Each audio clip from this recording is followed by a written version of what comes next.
አንድ ሁል ጊዜ አብዝቶ የሚጨነቅ ሰው ነበር። ይህ ሰው ሁል ጊዜ በእግዚአብሔር ፊት ለጸሎት ሲንበረከክ እግዚአብሔር ሆይ ለምንድን ነው ይህ ሁሉ መከራ፣ ጭንቀት፣ ፈተና እኔ ላይ ብቻ የበዛው? ሰው ሁሉ ከጭንቀቱ ነፃ ስለሆነ እንደኔ ስላልሆነ ይስቃል፣ ይደሰታል፣ ዘና ብሎ ይበላል፣ ይጠጣል። እኔ ግን እጨነቃለሁ። ምንኛ ዕድለ ቢስ ሰው ነኝ! የኔን ጭንቀት ውሰድና የሌላውን ስጠኝ እያለ ይናገራል። ታዲያ በአንድ ወቅት እግዚአብሔር ሰውየውን ለማስተማር ፈልጎና ለአገሩ ሰው በሙሉ አንድ አዋጅ ትእዛዝ ይሰጣል። እያንዳንዱ ሰው በነገው ዕለት ያለበትን ችግርና ጭንቀት በሙሉ በሻንጣ አድርጎ ወደ ቤተ መቅደስ ይዞ እንዲመጣ የሚል ነበር። ታዲያ በነገታው ሰው ሁሉ ጭንቀቱንና ችግሩን ግማሹ በትላልቅ ሻንጣ፣ ግማሹ በ3ና 4 ሻንጣ ጥቅጥቅ አድርጎ፣ ውስኑ ደግሞ በሻንጣ አድርጎ በመኪና ጭኖ፣ ሌላው ደግሞ በ3ና 4 ሻንጣ ሞልቶ 3ና 4 ሰው አሸክመው ይዘው መጡ። ሲያማርር የነበረው ጭንቀታሙ ሰው ግን ጭንቀቱን በአንዲት ትንሽ ሻንጣ ነበር አንጠልጥሎ የመጣው። የሰውን ሁሉ በሻንጣ የታጨቀ ጭንቀትና ችግር ሲያይም ደነገጠ። ኧረ እከሌም ያባለጸጋው ይህ ሁሉ ጭንቀት ተሸክሞ ነው እንዴ የሚሄደው? ጭራሽ በመኪና ጭኖት መጣ። ያ በሰፈራችን በደስተኛነቱ የሚታወቀውስ በትልቅ ሻንጣ ተሸክሞት መጣ እያለ ደንግጦ ሲያይ ቤተ መቅደሱ ግቢ ደረሰ። ከዚያም ሁሉም ሰው ቤተ መቅደሱ ግቢ እንደደረሱ እግዚአብሔር እንዲህ አለ፣ በሉ የያዛችሁትን ሻንጣ በሙሉ ቤተ መቅደሱ በር ላይ ወስዳችሁ አስቀምጡ። ሁሉም አስቀመጡ።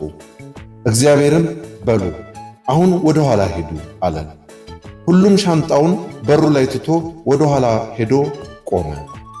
በኋላም እግዚአብሔር ሁሉም ሰው ወደ በሩ ሄዶ የፈለገውን ሰው ሻንጣ ተጋፍቶ የያዘውን የደረሰውን መርጦ የወሰደው የያዘውን ሻንጣ የእርሱ ይሆናል አለ። ሁሉም የተሻለውን ቀለል ያለውን ሻንጣ ለመውሰድ ተጋደለ። ያ አማራሪና የኔን ጭንቀት ውሰድና የሌላውን ስጠኝ ሲል ዘወትር ሲያማርር የነበረው ጭንቀታሙ ሰውም እንደምንም ብሎ በብዙ ተጋድሎ በግፊያው ወቅት እጅና እግሩ ተላልጦ የራሱን ሻንጣ ያዘ። ብንን ሲል በሕልሙ ነው። እግዚአብሔርም በሕልም እንደተናገረው ገባውና እንዲህ አለ፣ ተመስገን። ሌሎች የራሳቸውን ሻንጣ ጭንቀት ይሸከሙ፣ እኔ የራሴን ሻንጣ ጭንቀት እሸከማለሁ። ለካ አዳሜ ይሁን ሁሉ ጭንቀትና ችግር ተሸክማ ነው የምትዝናናው የምትደሰተው። እኔ ታዲያ ከነሱ አንጻር ሳየው ለምን እጨነቃለሁ? ምን የተነካ?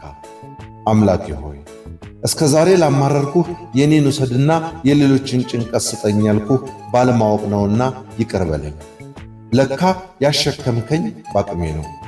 ከእንግዲህ በሁሉም ተመስገን የሚል ቃል እንጂ የማማረር ቃል ካንደበቴ አይወጣም አለ። እውነት ነው። ማንም የሚፈተነው እንደያቅሙ ነው። መጽሐፍ ቅዱስ እንዲህ ይላል፣ ለሰው ሁሉ ከሚሆነው በቀር ምንም ፈተና አልደረሰባችሁም፣ ነገር ግን ከሚቻላችሁ መጠን ይልቅ ትፈተኑ ዘንድ የማይፈቅድ እግዚአብሔር የታመነ ነው፣ ትታገሱም ዘንድ እንድትችሉ ከፈተናው ጋር መውጫውን ያደርግላችኋል። አንደኛ ቆሮንቶስ 10:13 ላይ እንደተጻፈው። ደግሞም ይህን አስተውሉ፣ የትኛውም ብርቱ መከራችን ያልፋል። ማለፍ ስለፈለገ ሳይሆን ማለፍ የተፈጥሮ ሕግ ስለሆነና አሳላፊው ጌታ በዙፋኑ ስላለ ነው። እኛ ጋር የሚቆይበትን ጊዜ የሚወስነው ራሱ መከራችን አይደለም። የጊዜ መቆጣጠሪያ ያለው በእግዚአብሔር እጅ ነው። ብረቱ በማቅለጫው ውስጥ ሲያልፍ እሳቱ በዝቶ እንዳይበትነው፣ አንሶ ለመቀጥቀጥ እንዳያስቸግር የተቆጣጣሪው እጆች ያሉት በመቆጣጠሪያው ማሽን ላይ ነው። መከራው በዝቶ እንዳይገድለን፣ አንሶ መማር ያለብንን ሳንማር እንዳንቀር የሚቆጣጠረው ያ የፈጠረን እጅ ነው። እነዚያ ሩህሩህ እጆች መከራችንን እየተቆጣጠሩት ነውና አንስጋ፣ አንማረር። በአንድ የታክሲ ጥቅስ ላይ እንዲህ ይላል፣ ሰይጣን ማናደድ ከፈለግ ዝም በል፣ አታጉረምርም፣ ማጉረምረም የሰይጣን መሳሪያ ነውና። ቤኪ የማርያም ልጅ እንዳዘጋጀችው፣ በለጠ ሸቴ ዘሀገረ ኢትዮጵያ እንዳቀረበው